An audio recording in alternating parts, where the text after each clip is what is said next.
मैंने शायद तुम्हें पहले भी कहीं देखा।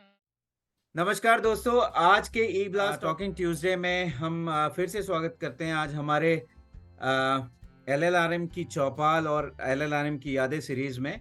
और आज हम याद करेंगे 70 के उस दशक को, उस दौर को, कॉलेज में बिताए हुए दिनों को। और आज हमारे साथ 1974 बैच से 3 जो है एल्यूमनाई हमारे ई ब्लास्ट के फोरम पे हैं। शुरुआत करता हूँ मैं doctor Kukreja, doctor DC Joshi और डॉक्टर ज्ञानेंद्र।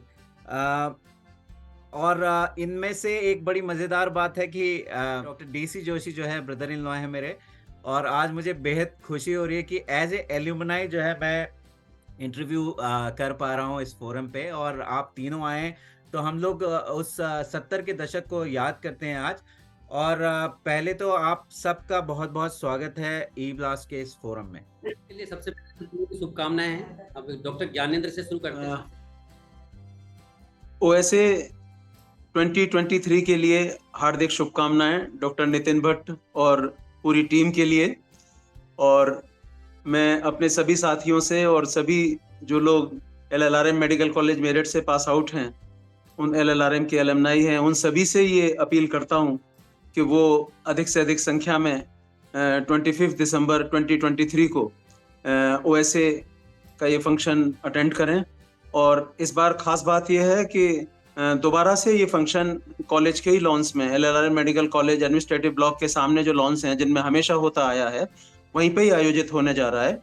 बीच में 2-3 साल ये बाहर हुआ किसी वजह से, और इस बार की जो 2023 की टीम है उसके प्रयासों की वजह से ये फिर से कॉलेज के लॉन्स में, कॉलेज के ही कैंपस में आयोजित होने जा रहा है।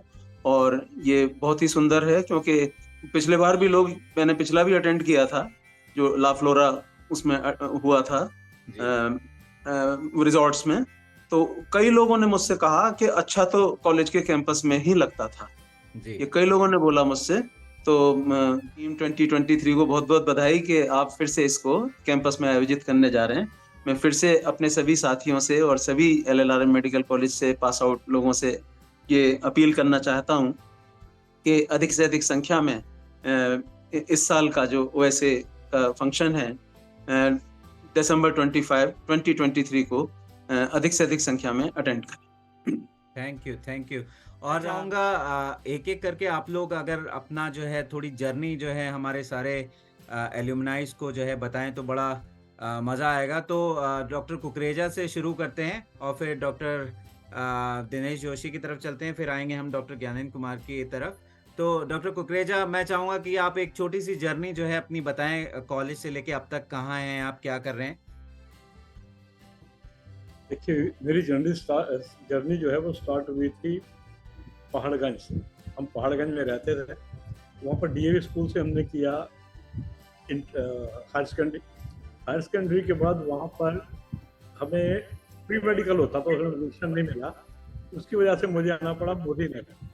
और मोदी नगर में आया तो मुझे डॉक्टर डीसी जोशी वहीं मिले, तो हमारी गहरी दोस्ती हुई। और वहाँ से मैंने प्री मेडिकल किया। प्री मेडिकल के बाद सीपीएमटी में आए। सीपीएमटी के बाद ये कंफर्म नहीं होता कि एडमिशन होगा या नहीं होगा, पता नहीं होता है। तो मैंने बीएससी प्रीवियस में एडमिशन। जब इसका रिजल्ट आया तो मुझे उम्मीद ही नहीं थी। मुझे कुछ दोस्तों ने कहा यार सीपीएमटी का रिजल्ट आ गया। मैं क्यों देखा, मैंने क्या करना था। तो वो कहते नहीं देख तो लेते हैं। मैं पीछे खड़ा था, कोई दिलचस्पी थी नहीं रिजल्ट देखने में। तो नंबर देखते देखते देखते मुंह नीचे करके यार तेरा आ गया ऐसे। तो मेरा नंबर देखे मैंने कहा मेरा आ गया है। तो जाके देखा, मैं यार तो कमाल ही हो गया। तो ये जर्नी यहाँ से स्टार्ट हुई और पहुंचे फिर मेडिकल कॉलेज में। मेडिकल कॉलेज में जोशी जी, डीसी जोशी मोदी नगर से थे, मैंने वहीं से किया था। और फिर वहाँ एक इकट्ठे ही हॉस्टल में रहे। उस जर्नी में उस समय थोड़ी थोड़ी, जिसको आप लोग रैगिंग कहते हो, हम तो उसको एक इंट्रोडक्शन कह लो या उसको ट्रेनिंग कह लो या उसको सभ्यता सिखाना कह लो, जो भी है वो हुई। थोड़ा सा घबराए भी, भागते भी थे, रहते भी थे, जैसा वैसा करके वो निकला। उसके बाद MBBS किया, MBBS करके मैंने एकदम से प्रैक्टिस स्टार्ट की। प्रैक्टिस स्टार्ट करके 10 साल के बाद मैंने कुकरेज हॉस्पिटल खोला। अब मैं प्रैक्टिस भी करता हूँ और हॉस्पिटल है मेरा। क्या बात है, क्या बात है सर। चलते हैं डॉक्टर जोशी की तरफ। सर आप बताइए, आज तो मैं आपसे पूरी लिबर्टी लूँगा एज ए एल्यूमनाई बात करने की, as a boss, as a senior बात करने की, तो मैं चाहूँगा कि आप अपने जो है थोड़ी जर्नी संक्षेप में हमारे सभी सुनने और देखने वालों को बताएं।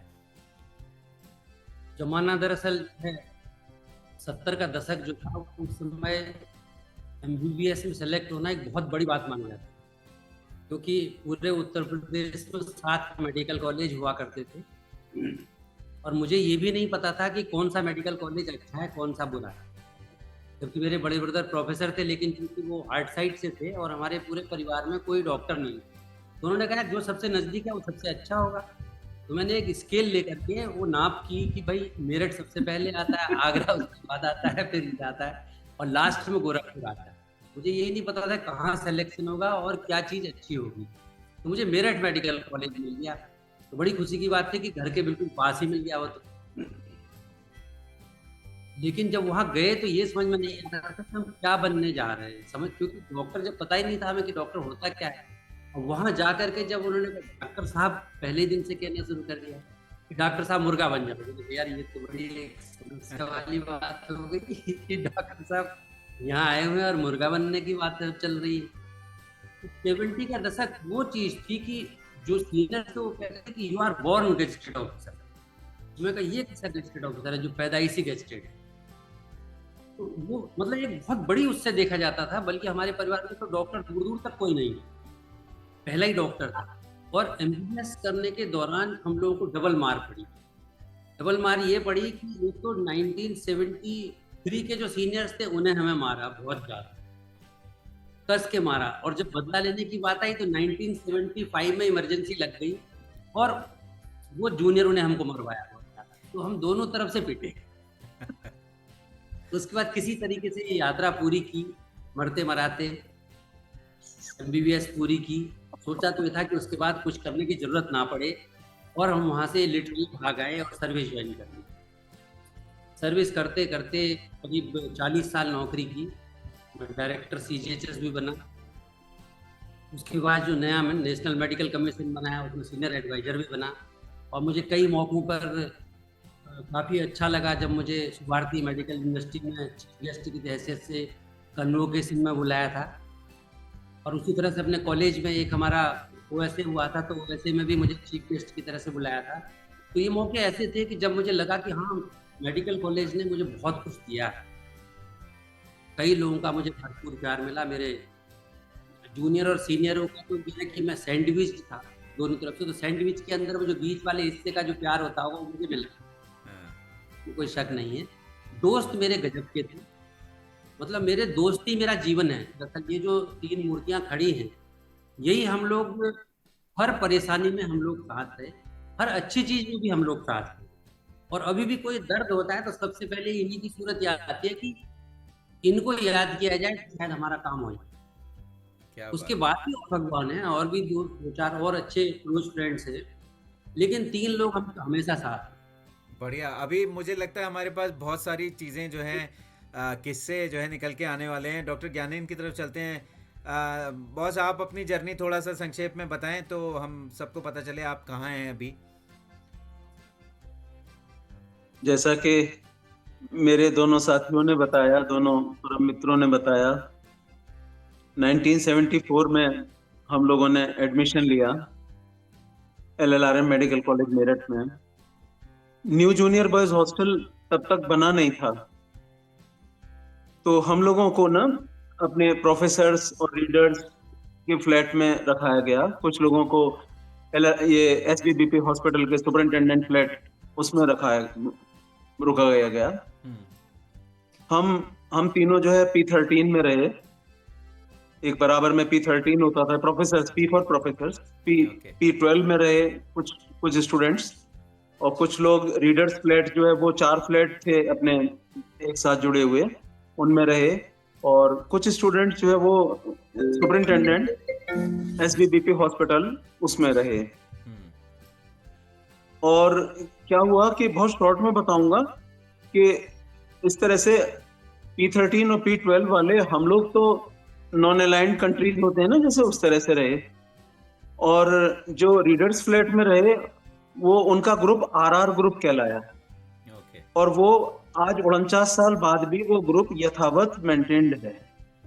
आज भी आज भी उन RR ग्रुप वाले लोगों का दिल जो है वो अपने RR ग्रुप के साथियों के लिए ही धड़कता है, ज्यादा जो धड़कता है, थोड़ा बहुत हमारे लिए हो जाता होगा।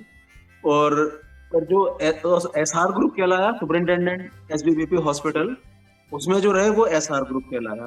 ओके और जब हम लोग फाइनल ईयर में ये ग्रुप्स जो है वो पूरे कॉलेज के जमाने तक भी रहे, आज तक भी चल रहे हैं। ओके और आज भी जो है, जो ज्यादा क्लोज हैं RR ग्रुप वाले अपने लोगों से ज्यादा क्लोज हैं, SR ग्रुप वाले ज्यादा लोग अपने लोगों से ज्यादा क्लोज हैं। और फाइनल ईयर में हम लोग 1978 में थे, तो उस समय तो SR ग्रुप और RR ग्रुप के लोगों में युद्ध जैसा भी हुआ। एक सोवेनियर निकली थी हमारे बैच की 1978 में, तो उसको लेके ज्यादा आपस में वो हुआ खलिश, लेकिन फिर भी हम लोग साथ हैं। और जब भी हमारे बैच की मीट होती है, लोग आते हैं, सभी ग्रुप के लोग आते हैं और सभी लोग मिलते हैं। MBBS करने के बाद मैंने ऑफ्थेल्मोलॉजी में पोस्ट ग्रेजुएशन किया, और उसके बाद मैंने सर्विस ज्वाइन की, provincial medical and health services, और उसमें मैं मुजफ्फरनगर में एडिशनल चीफ मेडिकल ऑफिसर के पद से रिटायर हुआ। कुछ दिन में ऑफिशिएटिंग CMO भी रहा, CMO मुजफ्फरनगर भी। ओके तो ये मेरी जर्नी रही। चलिए और बढ़िया। तो चलते हैं वापस हमारे पीछे जो कॉलेज है, इस कॉलेज में, और याद करते हैं उस 70 के दशक के मज़ेदार किस्से। तो मैं चाहूँगा कि आप लोग जो है थोड़ा सा उस टाइम को याद करें और हमें बताएं कि उस टाइम पे जो जूनियर और सीनियर्स के रिलेशन होते थे वो रिलेशन कैसे थे। मैं चाहूँगा कि आप तीनों जो है इसमें अपना योगदान दें। ये रिलेशन तो अगर कहा जाएगा तो बहुत ही अच्छे रिलेशन होते थे। ऐसे रिलेशन का क्या कहना, क्योंकि शुरुआत इतनी अच्छी हुई तो सीनियर पहले दिन से बाप बन गए। ये पहली चीज हमें पता चली कि बाप कोई और भी होता है। तो एक जनरेशन ऊपर वाले को बाप कहते हैं और उसके ऊपर दादा परदादा, ये एक नई चीज पता चली। और जितनी भी बैच की जो लड़कियां थी उसके हिसाब से वो भी मम्मी और दादी और परदादी बनती थी। और लड़कियों के लिए एक और चीज कहा जाता था कि लड़की ना तो कोई माँ होती है ना कोई लड़की लड़की होती है। तो इसमें वो क्लासिफिकेशन स्ट्रिक्टली फॉलो लड़कियों के लिए नहीं माना जाता था। ओके लेकिन ये समझ में आया कि 1 साल बाद भी बाप होता है, और वो बाप आज तक की डेट में भी है। तो हमारे से एक बैच सीनियर थे, आज की डेट में भी अगर वो मेरे पास आ जाते तो मैं खड़ा हो जाता। और जो जूनियर्स थे, कुछ जूनियर इतने प्रिय थे, जैसे एक आध लोगों का नाम होगा, डॉक्टर दीपक सेठ थे, इसी तरह से अमिताभ त्रिपाठी था। ये लोग ऐसे थे कि जो, या नाथ सिंह रावत है, ये ऐसे लोग हैं कि इनसे आज भी हम अधिकारपूर्ण रूप से कोई चीज कहेंगे तो पूरे करेंगे। अमिताभ त्रिपाठी आज के डेट बेचारे नहीं रहे, वो सीधे आके कहते थे कि बॉस 10 रुपए दो, मुझे क्या करना है, मुझे पिक्चर देखनी है। तो वापस देने का कोई मतलब नहीं होता था। और वो जमाने की बात में 10 रुपए बहुत वैल्यू रखता था। हमें 200 रुपए के महीने के 200-250 रुपए तो आते ही थे हमें। तो रिलेशंस ऐसे थे कि जूनियर्स और सीनियर्स के बीच में जो रिलेशंस थे तो आज तक भी बने हुए हैं। डॉक्टर जग्गी ने जो चीजें मुझसे कही, डॉक्टर जग्गी मेरे सीनियर रहे हुए, आज सर्जन है मेरठ में, और उन्होंने जो चीजें मुझे सिखाई इंटर्नशिप के दौरान, और जब मैं सर्विस में जा रहा था तो मैं केवल उन्हीं से मिलके गया कि बॉस अब सर्विस ज्वाइन करने के लिए जा रहा हूँ और बताइए कोई मेरे लायक उपदेश है। तो उन्होंने कहा कि जल्दी जल्दी जाओ और 2 बच्चे पैदा करो और उसके बाद आगे को जॉब करो। मैंने कहा तो उससे क्यों पहले जल्दी पैदा होंगे तो जल्दी सेटल होंगे। और उनकी मैंने बात मानी और वो बच्चे दोनों आज सेटल्ड है, उन बच्चों के बच्चे बड़े बड़े हो गए। ये ऐसे रिलेशंस सीनियर्स और जूनियर्स के बीच। बिल्कुल। कुछ सीनियर्स ऐसे भी थे जिनके नाम आज भी याद आते हैं, Rafiullah, doctor Bhardwaj, doctor Umakant, doctor DK Jain, जिनके नाम सुन के आज भी रोंगटे खड़े हो जाते हैं। यार ये कौन लोग हैं, कैसे पैदा हुए होंगे, और ये क्या कौरव पांडवों के युग के हैं क्या? ऐसे ऐसे भी लोग। क्या बात है। डॉक्टर कुकरेजा, आप कुछ जो है बोलेंगे इस बारे में, रिलेशन में के बारे में। मैं चाहूँगा आप दोनों एक एक करके जो है बताएं। शुरू में तो जैसे रैगिंग होता है, जिसको इंट्रोडक्शन कहते हैं, लगता है कि यार बड़ा गलत हो रहा है, और लगता भी है और कभी कभी होता भी है। और उसके बाद जो आप कुछ दिन समय के बाद जब थोड़ी सी इंटीमेसी होती है, तो सीनियर बहुत ज्यादा मदद करते हैं। लगता है यार कि वो इंसान है ही नहीं जो हमें पहले हड़काता था, जो डांटता था, बिल्कुल ही अच्छा आदमी है, पर पहले लगता था ये तो राक्षस आ गया, और वही बंदा बाद में देवता लगने लगा। तो जूनियर की जहाँ तक बात है, जूनियर में जैसे हमारे साथ हुआ, तो मैं क्या हमें सिखाई तमीज, तो हम भी थोड़ी सी तमीज सिखा दें, तो हम भी सिखाने गए थे। तो उसमें मतलब ये था कि उसमें जैसे भी आप उनको जूनियर्स को, कुछ जूनियर ऐसे होते हैं जो कि तुम्हारी बात को समझ लेंगे, उसको बताओगे यार ऐसे रहना है, ये डिसिप्लिन है, ये तुम्हारे जो सीनियर हैं ये गार्जियन की तरह होते हैं, हम होंगे साथ में, तो ये डिसिप्लिन। कुछ लोग तो आर्गू करते हैं, तो जो सीनियर है ना, पहले ही ट्रेन किया जाता है कि यार तू सीनियर है, तू तो बाप, तो अगर बाप की तरह बिहेव करो तो नीचे डांटना पड़ता। तो कुछ लोग तो डांट खा लेते हैं, कुछ अकड़ जाते हैं, तो उनको बाप की तरह फिर समझाना पड़ता है। तो ये एक्सपीरियंस ऐसा रहा है कि वो उन्होंने हमें जो समझाया, हमने नीचे भी समझा दिया, पर वो एक्सपीरियंस बड़ा बुरा रहा। उसके बाद बहुत ही परेशान, क्योंकि इमरजेंसी लग गई थी, तो इमरजेंसी में तमीज सिखाना ठीक बात नहीं। आप कुछ कहना चाहेंगे डॉक्टर ज्ञानेंद्र? हाँ, regarding relations in college with juniors, seniors and teachers, तो ये जो अपना 70 का दशक था, उस समय जो हम लोगों के आपस में रिलेशन होते थे, बैचमेट्स के भी, सीनियर्स के भी और जूनियर्स के भी, वो मतलब दैट वाज मार्वेलस। बहुत अच्छे संबंध होते थे और बहुत प्रगाढ़ संबंध होते थे, जो कि हम लोग आज तक भी निभा रहे हैं, आज तक भी उन्हें महसूस कर रहे हैं, और आज तक भी उनके लिए बहुत अच्छी दुआएं ही निकलती हैं। रिगार्डिंग जूनियर्स, एक्चुअली मैं सोशो कल्चरल सोसाइटी में हमेशा संबद्ध रहा। उसको शुद्ध हिंदी में भांड मंडली बोलते थे। बिल्कुल, भांड मंडली। तो मैं भांड मंडली का सदस्य जो है फर्स्ट ईयर से लेके फाइनल ईयर तक रहा। तो कुछ तो संबंध सीनियर जूनियर से उसको लेके रहे।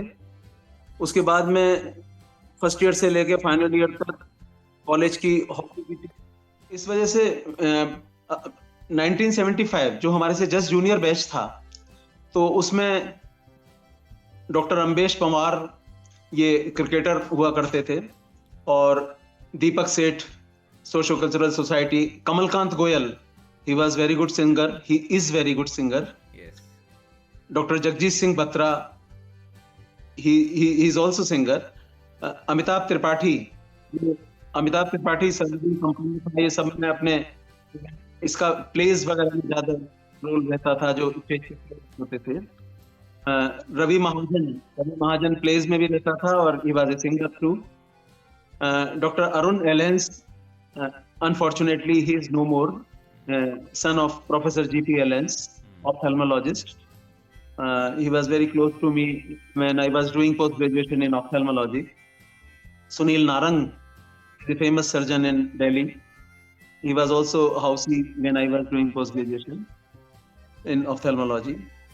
1976 में दुष्यंत त्यागी, हरफन मौला, वो फिर काफी वर्षों के अंतराल के बाद मुजफ्फरनगर में मेरे साथ पोस्टेड भी रहे सीएमओ ऑफिस में। हम दोनों एक साथ सीएमओ ऑफिस मुजफ्फरनगर में पोस्टेड भी रहे। तो वहाँ पे भी जो फंक्शंस होते थे, स्पेशली फेयरवेल फंक्शंस वगैरह, तो उनमें हम लोग साथ रहते थे। और बाकी doctor Ajay, orthopaedic surgeon, he is in Bulandshahr, तो I was very fond of Ajay Sharma. He belongs to Modinagar.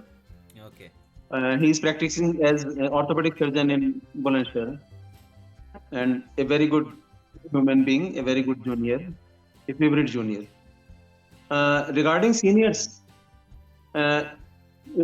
मेरी जो है सीनियर्स से भी काफी अच्छा रैपर्ट होता था, यही अपने सिंगिंग और हॉकी के माध्यम से। 1970 बैच के doctor Gopesh Mehrotra, doctor RP Singh, Dr. R.P. Singh, surgeon, Muradabad, and he is husband of my bestmate, Dr. Dhanvanti Rani. Okay. Dr. Kokpal Rahul, he also belongs to 1970 West. Dr. Kokpal Rahul was very good singer, one of the best singers LLRM ever had.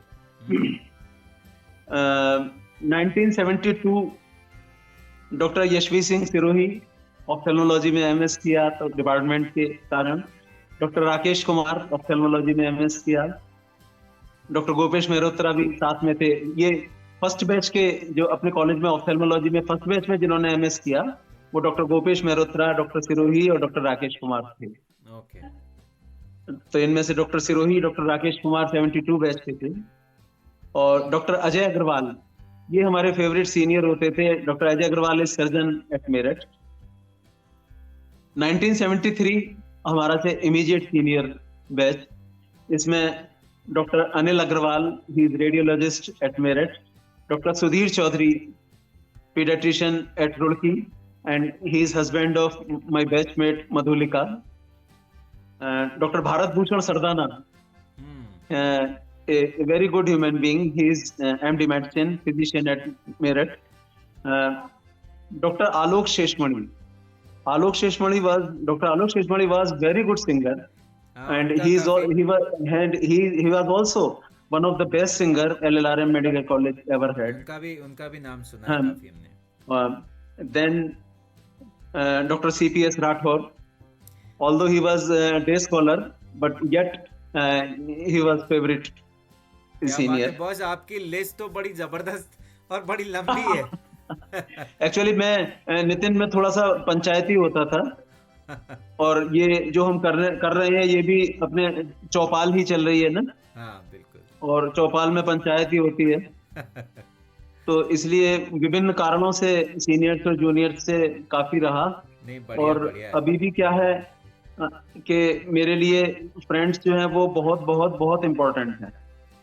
मेरे जीवन का महत्वपूर्ण हिस्सा है और बिना उनके तो कुछ भी नहीं है ना। और आज भी मैं जो है अपने कॉलेज की हमारी एक मीट होने जा रही है 23 और 24 फरवरी को। ये आपका एक रिजॉर्ट है भरतपुर में, उसमें तो उसमें लोगों को इकट्ठा करना, उसमें मैं जुटा हुआ हूँ। और उसके बाद गोल्डन जुबली फंक्शन हम करेंगे मेरठ में मार्च रिजॉर्ट में 24 दिसंबर को। तो उसके लिए भी अपने मैं जुटा हुआ हूँ कि ज्यादा से ज्यादा लोग उसको अटेंड करें। तो अच्छा, रिगार्डिंग टीचर, एक्चुअली टीचर्स के लिए का मैं मतलब एक्चुअली कह सकता हूँ कि उस समय जो हमारे टीचर्स थे, मुझे हो सकता है तुम्हें सुनने में थोड़ा सा अच्छा नहीं लगे, लेकिन ये जो एरा था ना 70 से लेके और 90 तक का, तो उसमें ये कॉलेज का एक गोल्डन पीरियड था। और खास तौर से जो हमारा पीरियड था 74 से, पोस्ट ग्रेजुएशन भी हम लोगों ने कर लिया 83 तक, हमारे बैच वालों ने MD/MS कर लिया। तो इस दौरान में जो हमारे टीचर्स थे वो इतने डेडिकेटेड, इतने अच्छे थे कि बिल्कुल मतलब उनके लिए जो इमेज है वो बिल्कुल परमात्मा जैसी इमेज है हमारे दिमागों में। Professor GP Helens, medicine department की बात करें तो professor HS Mittal, professor TN Mehrotra, doctor Adeep मित्रा।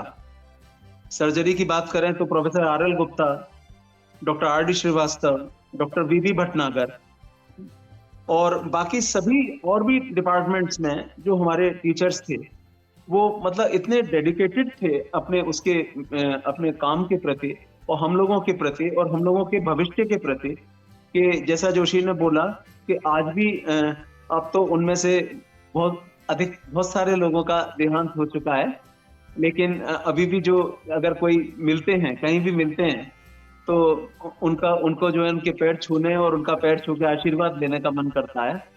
और वास्तव में उन लोगों ने हम स्टूडेंट्स के भले के लिए बहुत कुछ किया, बहुत कुछ चाहा और दिल से चाहा।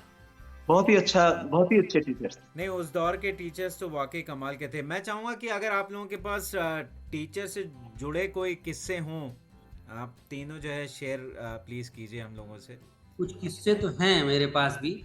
एक किस्सा तो तब का था जब मैं सेकंड ईयर में पढ़ता था, तो डॉक्टर अरोड़ा साहब फिजियोलॉजी के टीचर हुआ करते थे, और उस time first year second year तक पढ़ाई में मन लगता नहीं था, खुराफातों में ज़्यादा लगता था, और बाल बहुत लंबे होते थे। बाल कटवाए नहीं थे, 2 साल तक बाल ही नहीं कटवाए मैंने तो। हाथ मुंह धोए हुए क्लास में गया, सुबह की क्लास थी, और सबसे पीछे की रो में जाके बैठ गया, और रात की नींद पूरी नहीं हुई थी, तो झपकी आ रही थी, तो कुछ क्वेश्चन पूछा जा रहा था, पता नहीं किस चीज के बारे में, मुझे भी नहीं पता, आज तक नहीं पता चला। उन्होंने खड़ा किया, भाई तुम खड़े हो जाओ, क्या है तुम्हारा, खड़े हो जाओ, झाड़ी जैसे बाल बना रखे, कौन है ये? तो खड़ा हुआ, सर आई डोंट नो। क्या डोंट नो, तुमसे कोई पूछा गया है? पूछा क्वेश्चन, फिर उसके बाद में मैंने कहा सर मुझे नहीं पता। ऐसा मेरा लड़का होता, उसको काट के गड्ढे के अंदर घुसेड़ देता, दफन कर देता।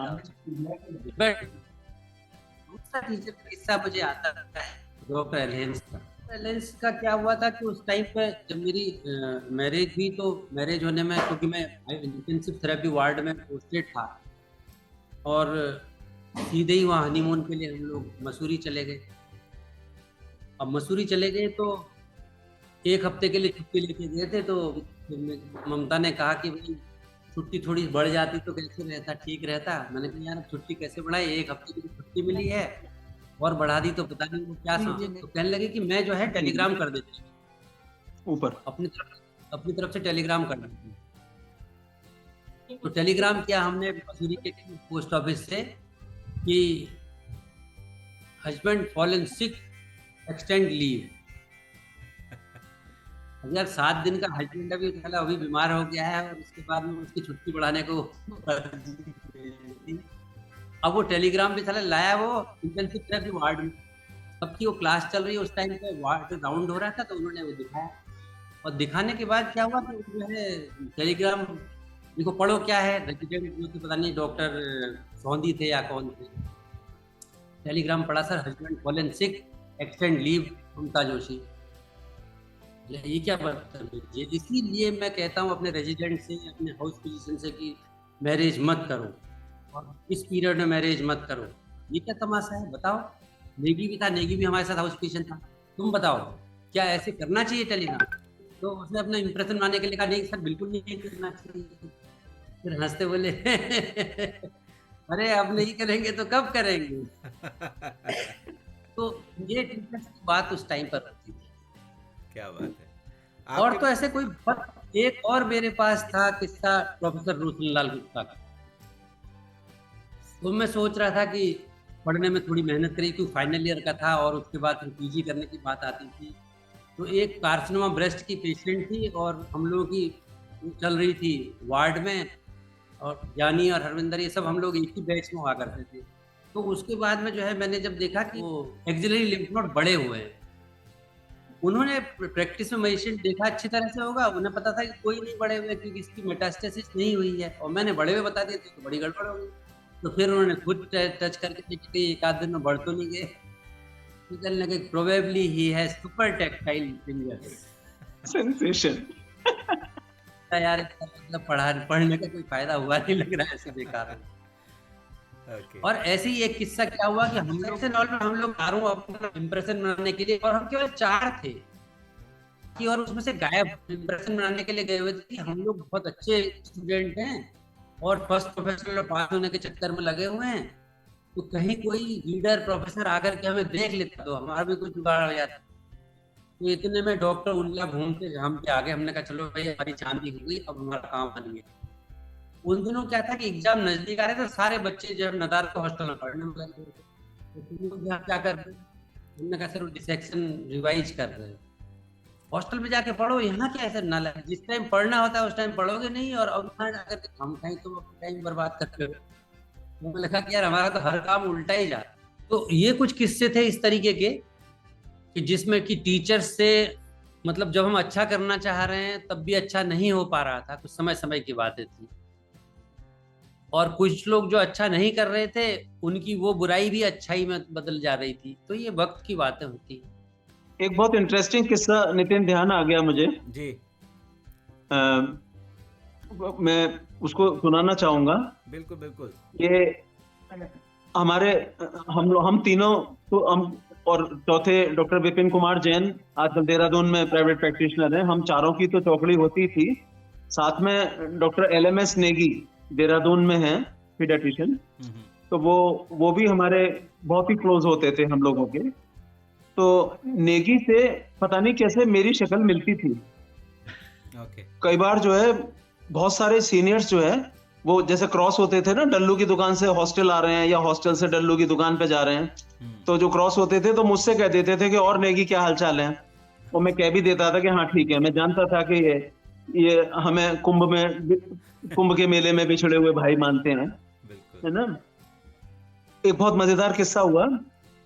एक मेडिकल कैंप लगाया गया, उसमें प्रदेश के स्वास्थ्य मंत्री आए थे। ये गजरौला में लगा था, जोशी भी गया था उसमें।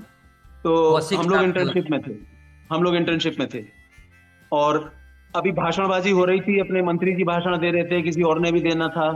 तो जोशी ने कहा कि चलो, अच्छा वहां जहाँ एक स्कूल में हो रहा था वहां से जो गजरौला का चौराहा है वो थोड़ा सा दूर था। जोशी ने कहा चलो नाश्ता कराते हैं, तुम्हें नाश्ता नहीं किया जल्दी आने की वजह से। और हम लोग जो है वहां गजरौला चौपले पे नाश्ता करने चले गए। वहां से लौट के आए तो OPD बाकायदा शुरू हो चुकी थी। वो मेडिकल कैंप था, हेल्थ कैंप था। अच्छा, मेरी ड्यूटी प्रोफेसर एलेंस के रूम में थी दुर्भाग्य से, और मैं जैसे ही उस रूम के बाहर पहुंचा तो वो बाहर खड़े हुए मिले और ही वाज सुपर इंटेलिजेंट। वो देखते ही समझ गए कुछ गड़बड़ है और उनसे झूठ बोलने की कोई गुंजाइश होती नहीं थी। तो मैंने उनसे करबद्ध होके बोला कि सर भूख लग रही थी, सुबह नाश्ता नहीं किया था, तो इसलिए वहां चौपले तक नाश्ता करने चले गए थे। तो उनकी स्टाइल थी एक, अपने ऐसे बांह पकड़ के आगे पीछे हिलाते हुए, और तब बोलते थे कि एक दिन नाश्ता नहीं करते तो मर नहीं जाते। खैर वो बात निपट गई, अंदर बैठ गए, पेशेंट भी देखे, जो कुछ भी किया। उसके कुछ दिन बाद नेगी भी इंटर्नशिप में, हम सभी इंटर्नशिप में थे। LMS नेगी जो है वो किसी पेशेंट का, प्रोफेसर एलेंस मौजूद थे, उनके सामने उससे कहा गया कि इसका BP लो। और वो डॉक्टर एलेंस खड़े हुए, प्रोफेसर हेड, तो उनके सामने उसके हाथ जरा थरथरा रहे थे, ठीक से वो उसका BP इंस्ट्रूमेंट का कफ जो है वो बांध नहीं पा रहा था अपर आर्म में। नेगी से कहते हैं ज्ञानेंद्र कुमार तुम नहीं सुधरोगे। तो मैंने कहा ये तो ये ठीक नहीं है। और वो भी दैट टू फ्रॉम प्रोफेसर एलेंस, जिनका IQ हम अपने 150 मानते थे, कि वो जो है नेगी को कहें कि ज्ञानेंद्र कुमार तुम नहीं सुधरोगे, है ना। अभी कुछ दिन पहले तो गजरौला पे नाश्ता करने गए थे, यहाँ BP का कफ जो है ठीक से बांध नहीं पा रहे हो, है ना। तो ऐसा भी हो जाता है। ठीक है, बस इतना ही है। ठीक। डॉक्टर कुकरेजा, आपके कोई इंटरेक्शन अगर टीचर के साथ कुछ याद आते हो? टीचर्स का ना, आज जो पहले के टीचर्स में बहुत फर्क है। आज जो मेडिकल कॉलेज में स्टूडेंट्स हैं उनका जो है वो जो एक किस्म का व्यवहार है या इंटरेक्शन है वो मुझे बिल्कुल कमर्शियल टाइप का है। वो बिल्कुल भी बच्चों, अब उनके जो स्टूडेंट्स हैं वो इतने फ्री नहीं होते कि फ्रीली बात कर लें या उनसे कोई चीज़ समझ लें, या वो उनके लिए ये देखें कि बेटा तू ये कर ले नहीं तो ये हो जाएगा। हमारे टाइम पे जो टीचर थे हमारा ध्यान रखते थे, चाहे डांटते भी थे, कुछ भी करते थे, जो भी बोलते थे हमारे फायदे के लिए। पेरेंट्स की बात कर रहे थे तो बताते थे बेटा ये कॉमन चीज है, इन कॉमन बीमारियों को अगर प्रैक्टिस अच्छी करनी है तो ये कॉमन बीमारी कोई ढूंढना, अगर तुम रेयर डिजीज को ढूंढने लगोगे तो गलत हो जाओगे। तो मतलब ऐसे ऐसे बिल्कुल अपना समझ के ऐसे पढ़ाते थे। और एक मुझे किस्सा याद आ रहा है, एक एनाटॉमी के मैनुअल था, वो कौन बनाते तो थे नहीं। तो जब ही अखीर पे जब एग्जाम वाइवा होने लगता है उसमें पेश करना होता था। अब बनाया है नहीं, अब रात में बैठ के बना रहे हो 2 दिन में, अब साइन कैसे होंगे। अब परेशान हो रहे थे मेरे साथ, मुझे याद नहीं आ रहा पक्का डॉक्टर जोशी ज्ञानेंद्र कौन थे, मेरे ख्याल दोनों ही तीनों थे। क्या करें यार, परेशान हो गए, करें क्या। तो क्या यार किससे साइन कराएं, डॉक्टर PK गोस्वामी वहाँ रहते हैं, उनसे करा लेते हैं। अब यार कैसे करें भाई, वहाँ उसके घर चलते हैं। अब हिम्मत नहीं पड़ रही यार, घर कैसे रहे। तो मेरे साथ जोशी आप थे, कौन थे आप थे साथ में, PK गोस्वामी के घर। हमने कहा यार चल उसके घर ही चलते हैं, तो बड़ी हिम्मत जुटा के घर चले गए। घर जाके खड़का दिया भाई दरवाजा खड़ा, तो वो आगे कौन में बाहर आए, आते हुए कहा मैं ये कोई तमीज है यार, ये क्या मतलब हुआ इसमें आने का? तो नहीं जी सर साइन करते, तो साइन यहाँ होंगे आगे। और फिर भी उन्होंने उसी वक्त मेरा ख्याल कापी लेके वहीं साइन कर दिया, वहीं किए थे ना। तो वो हमने वो फाइल दी, पढ़ के कहा चल, और सुबह हम बड़े खुशी खुशी आ गए। तो मतलब ये था कि टीचर जो है मदद करते थे। अब तुम उसके घर गए, आज के किसी के घर चले जाओ रात को, यार तूने मुझे डिस्टर्ब कर दिया, भाग गया यार। तो उन्होंने डांटा, तो फिर हमने वो काम कर दिया। वो फाइल अगले दिन देखी किसी ने नहीं, वो कोने पे ही रखी रहती थी। अच्छा मुझे एक चीज बताइए, आप तीनों मिले कैसे? आप तीनों को याद है आप तीनों एक दूसरे से कैसे मिले? हाँ नहीं, मैं बताता हूँ। ये एक्चुअली मैंने आपको बताया था कि न्यू जूनियर बॉयज हॉस्टल बना नहीं था, हम लोगों को P13 में रखा गया था। और P13 में एक ड्राइंग कम डाइनिंग रूम था, उसमें 6 स्टूडेंट्स को रखा गया। तो मुझे इनिशियली उसमें DD बोलते थे उसको, ड्राइंग कम डाइनिंग रूम में रखा गया। उसके अलावा 3 रूम और होते थे, टाइप 4 फ्लैट है वो, प्रोफेसर था। तो उसमें जो एक गैलरी में राइट वाला रूम था, उसमें ये जोशी और कुकरेजा होते थे। और कुछ दिन बाद मुझे ये दोनों बहुत अच्छे लगे कि मैंने कहा मैं भी वीरू और जय को ज्वाइन कर लेता हूँ। तो मैं भी जो है इनके साथ मैं अपना सारा सामान लेके और इनके रूम में ही जो है मैं आ गया। और उसके बाद तो फिर क्या हुआ कि और उसी में ही अपने उसी P13 में ही विपिन कुमार जैन भी रहता था। और धीरे धीरे करके हम चारों का LMS नेगी भी उसी में ही था।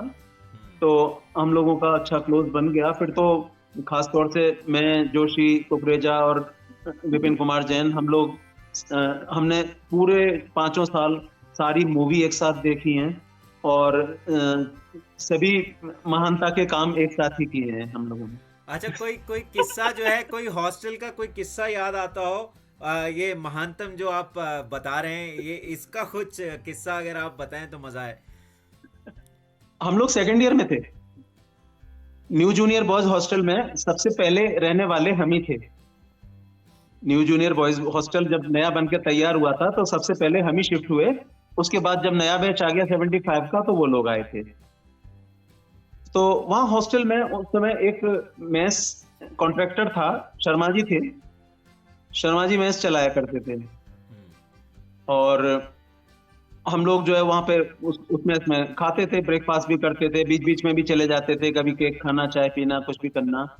तो शर्मा जी ने कुछ विशेष लोग, जिनमें हम लोग भी थे, विशिष्ट तो थे ही, हम चारों बहुत सीधे होते थे हमेशा, एकदम गाय जैसे सीधे। तो वो शर्मा जी एक डायरी बना रखी थी।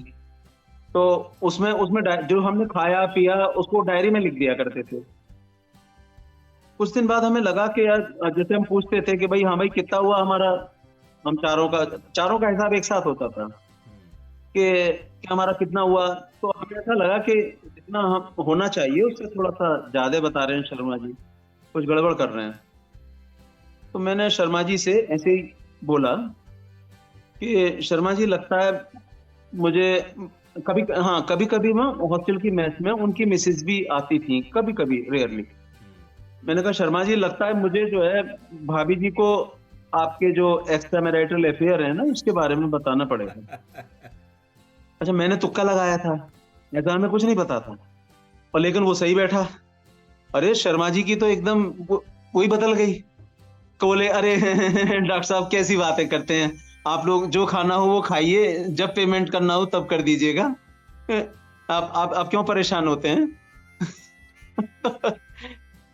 तो इस तरह के एक और किस्सा बड़ा अच्छा ध्यान आ रहा है कि एडमिनिस्ट्रेटिव ब्लॉक से लेके और हॉस्टल के बीच में पोस्ट ऑफिस होता था, आज भी होगा शायद। तो पोस्ट ऑफिस में एक लैंडलाइन टेलीफोन लगा हुआ था। जब पोस्ट ऑफिस का काम समाप्त हो जाता था, दिन छिप जाता था, तब हम वहां जाते थे और हमने एक टेक्निक सीख ली थी कि कैसे उसके रिसीवर से जो है वो बात की जाती है, किस तरह से की जाती है। और एक नंबर हमें बहुत पसंद आ गया था, वो एक हकीम जी थे, मुलक राज आनंद थे शायद, मुलक राज नाम था।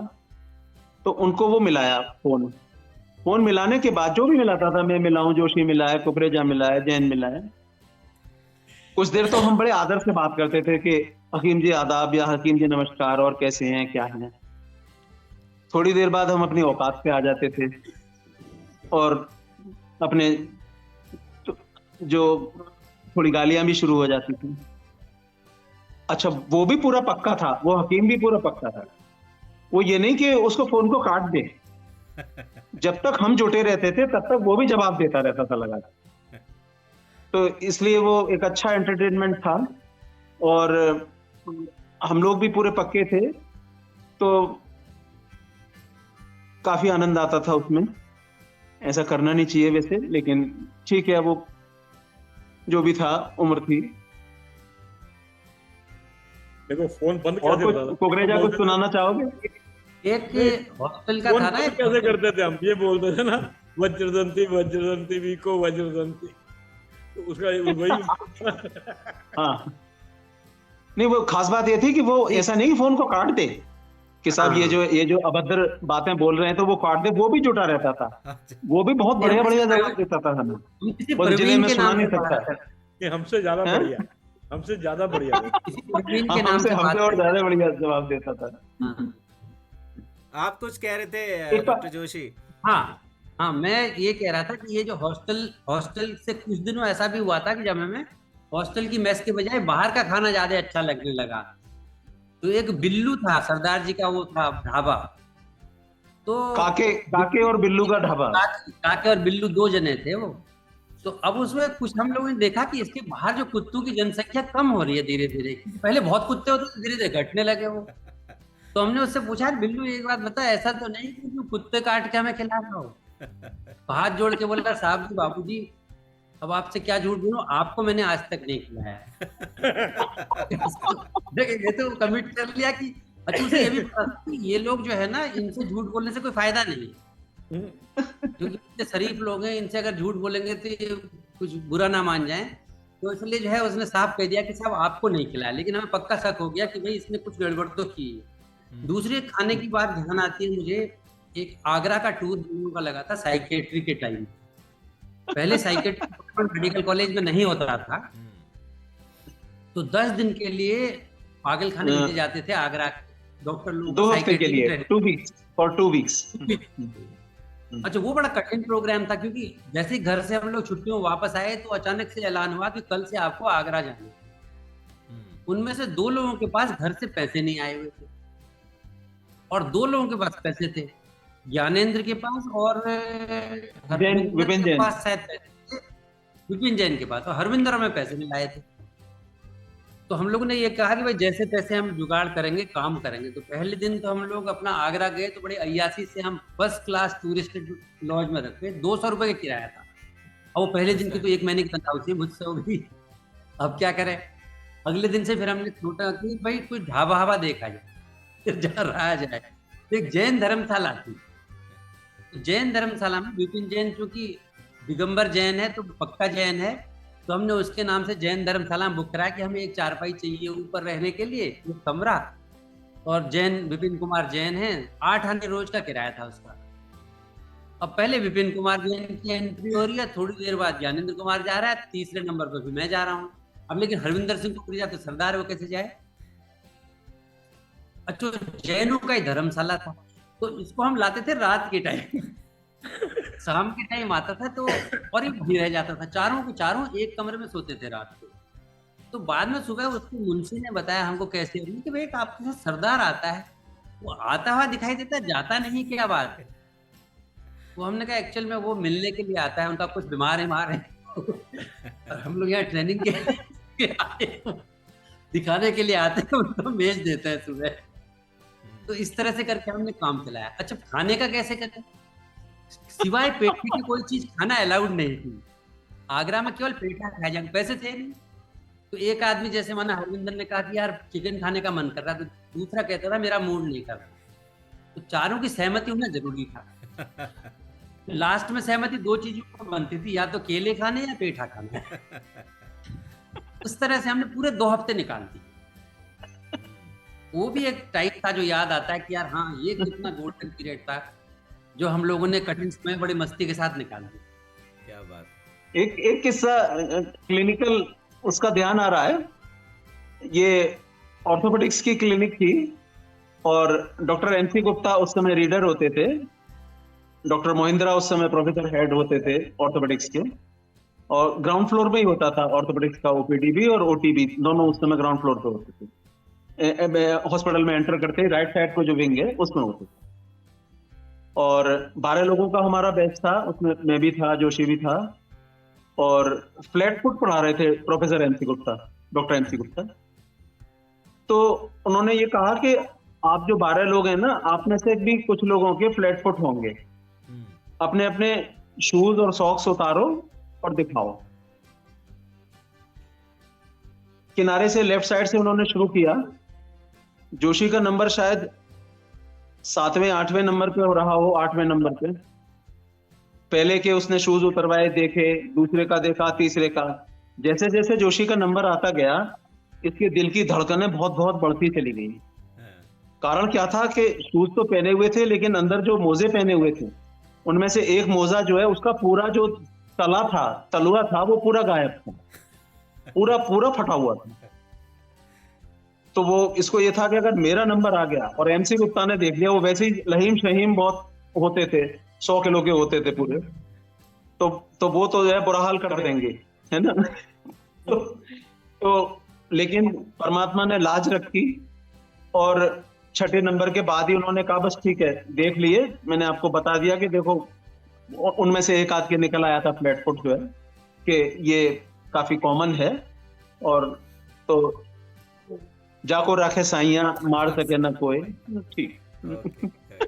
चलिए थोड़ा सा इसको रैपिड जो है फायर राउंड को लेते हैं और थोड़ा फास्ट पेस करते हैं। मैं ना एक एक वर्ड बोलूंगा और मैं चाहूंगा आप लोग एक एक करके उसके तुरंत जवाब दें, जो भी दिमाग में पहला वर्ड आए, शब्द, उसको सुन के। तो शुरू करते हैं। LLRM। हमारा सब कुछ। पुरानी यादें।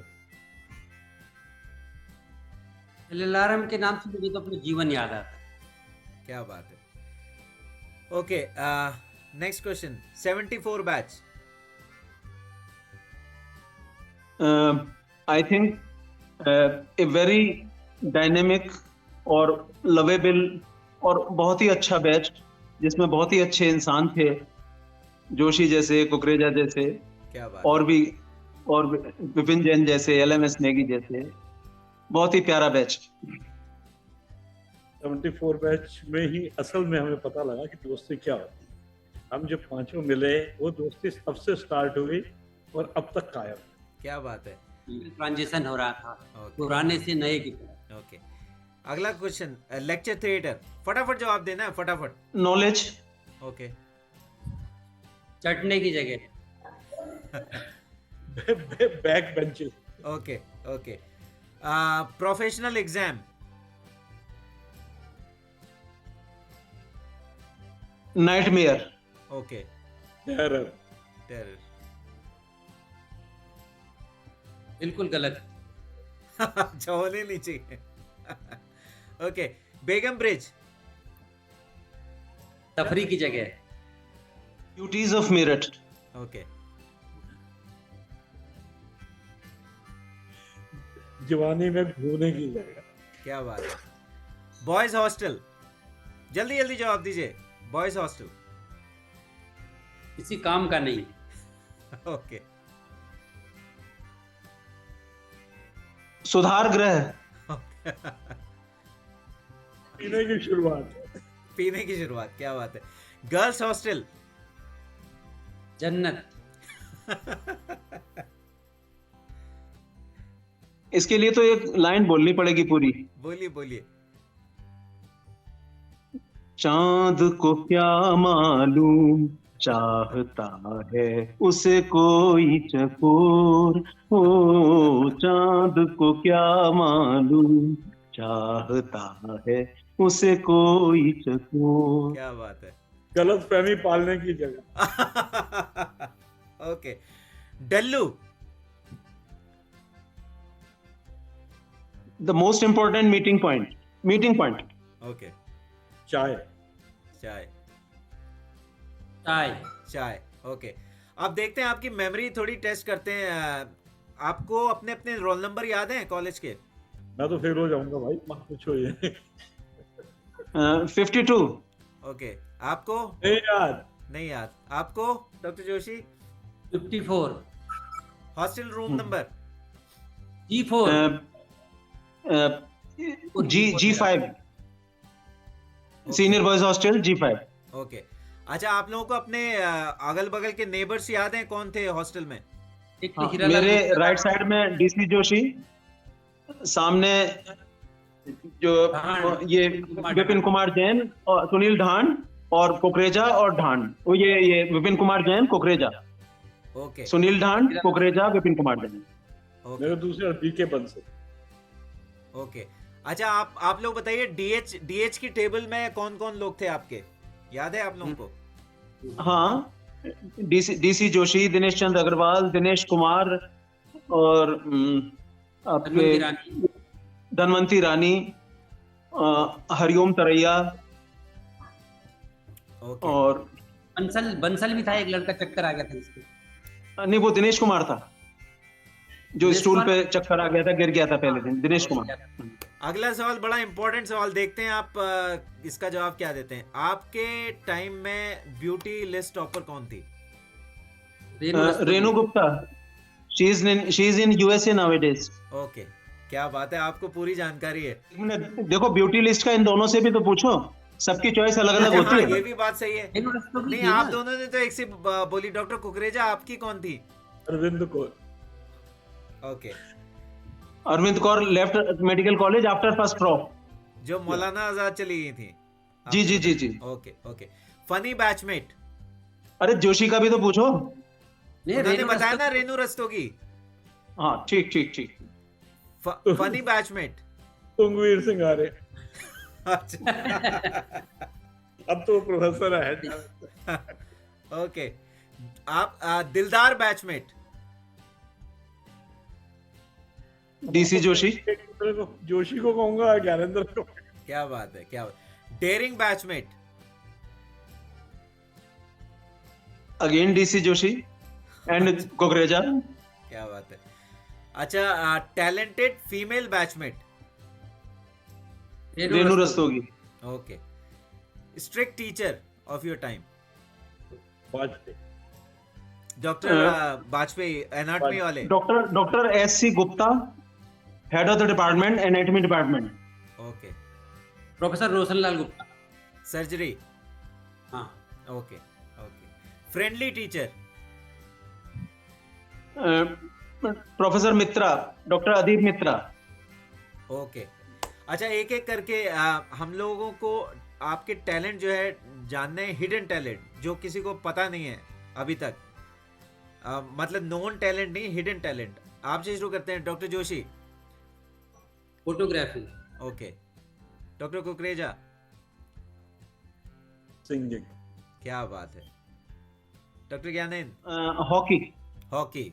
क्या बात। I remained member of hockey team of LLRM Medical College right from first year to final year. क्या बात। We went to Allahabad Medical College in first year in 75, and in 78 we went to KGMC Medical College Lucknow. एक tournament होता था, doctor Pritam Das memorial inter medical college hockey tournament. उसमें जो 7 medical college इसके थे government के, उनके अलावा बीएचयू भी आता था। तो उसमें मैं कॉलेज की टीम की तरफ से गया था, और फॉर्चुनेटली क्या था कि जो कॉलेज की टीम बनती थी उसमें से 11 में से 5 लोग 74 बैच के होते थे। मैं, देवेंद्र सिंह नेगी, असलम खान, अनूप गुप्ता, अशोक त्यागी हापुड़ वाला। 2 अशोक त्यागी थे हमारे यहाँ, दिल्ली वाले और हापुड़ वाले। तो ये जो हापुड़ वाले थे वो आजकल यूके में हैं, अशोक त्यागी। क्या बात। तो 11 में से 5 जो है हमारे 74 बैच के ही होते थे। तो क्या बात। You can call it. अच्छा, अभी आपने मुझे बताया कि हम भाई, ये तो सब जग जाहिर है कि सिंगिंग आपका जो है टैलेंट है, और डॉक्टर कुकरेजा ने भी बताया। और मैं चाहूँगा कि आप 2-2 लाइन जो है गुनगुना दें तो जो है मज़ा आ जाए। तो शुरू करते हैं डॉक्टर कुकरेजा से, क्योंकि ये इनका हिडन टैलेंट है। अब अचानक गाने कह रहे गाना ही पड़ेगा।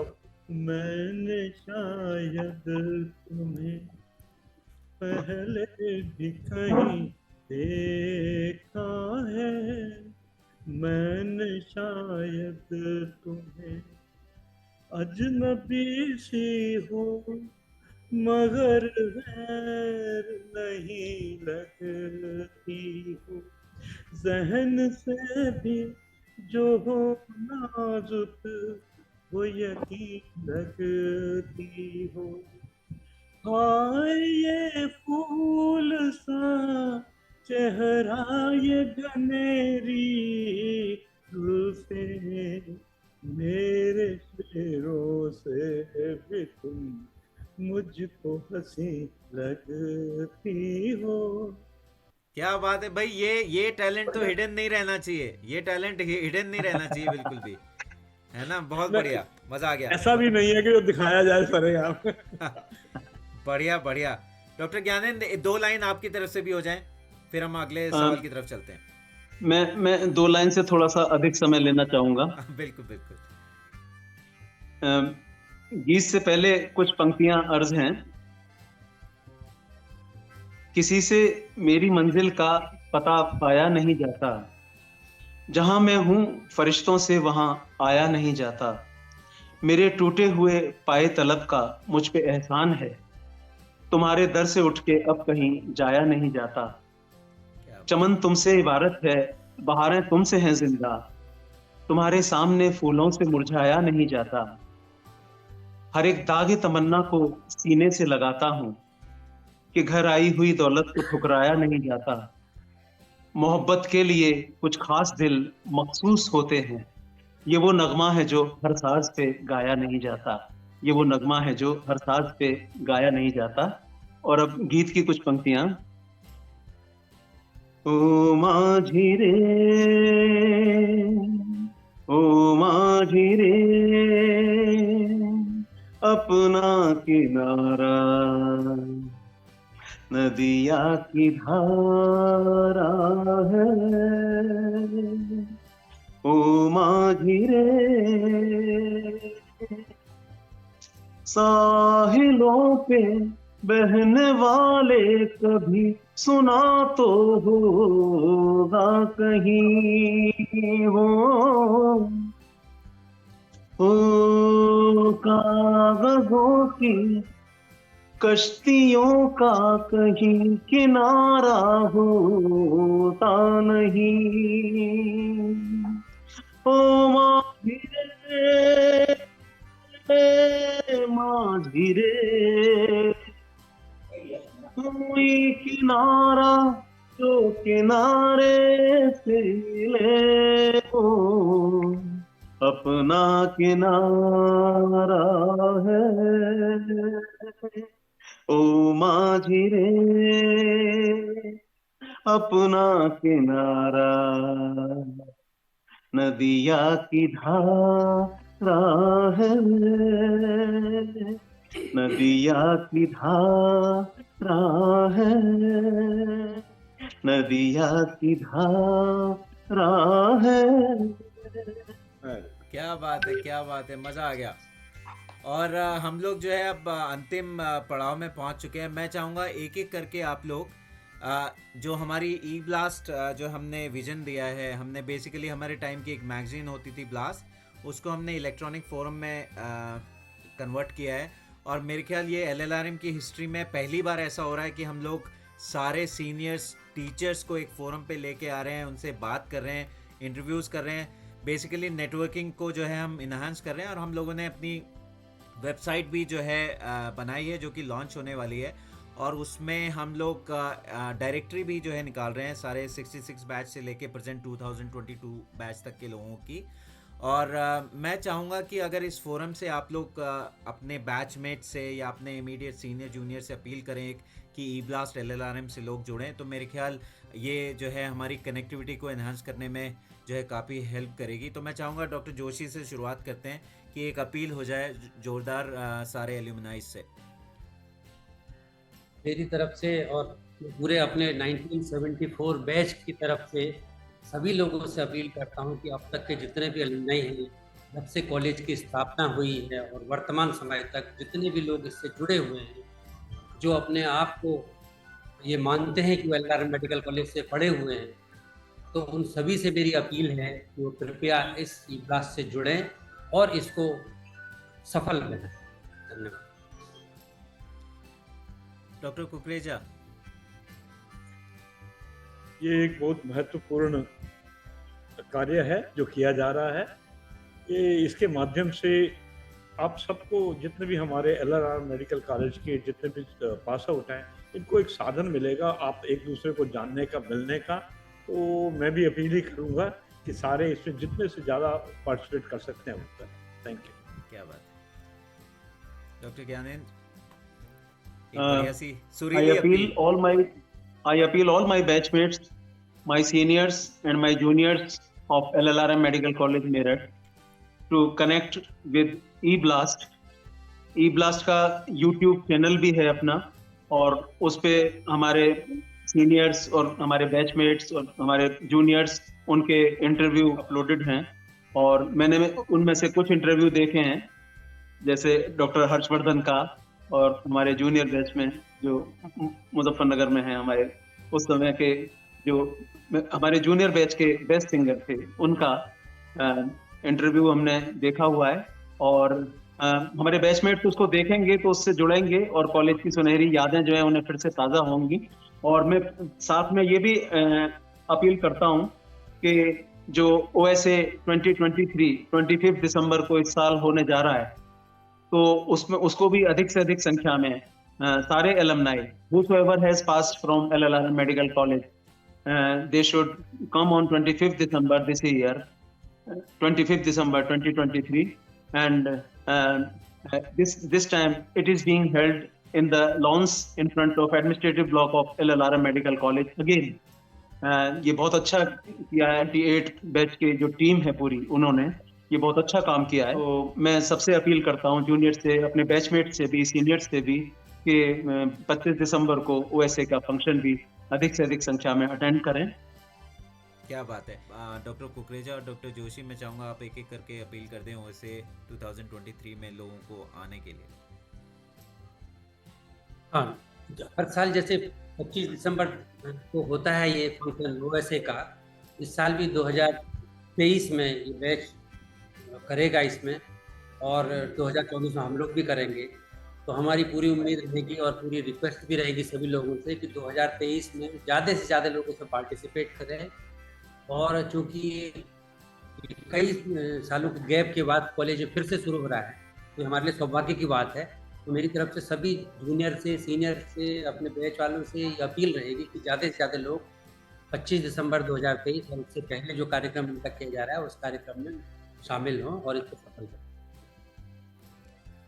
मैं अपने सारे जूनियर और सीनियर से अपील करता हूँ कि जो 25 दिसंबर को हमारा ये एलुमनाई का फंक्शन है, इसको आप सारे अटेंड करें, और जितने एक दूसरे को कन्वे भी करें इसके बारे में, जिसको नहीं पता उनको बताएं, ताकि सारे के जितने से ज़्यादा लोग इसको अटेंड कर सकें, बहुत अच्छा होगा। Thank you.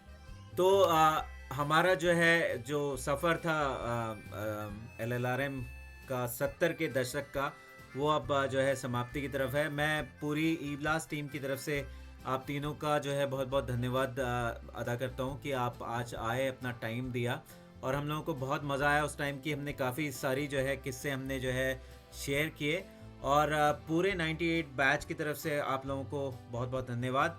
और उम्मीद करते हैं कि ज़्यादा से ज़्यादा लोग जो है eBlast से जुड़ेंगे और हम लोगों की मुलाकात होगी OSA 25 दिसंबर 2023 को कॉलेज लॉन में। Thank you so much. Definitely best wishes. Thank you, bye bye. ओ माझी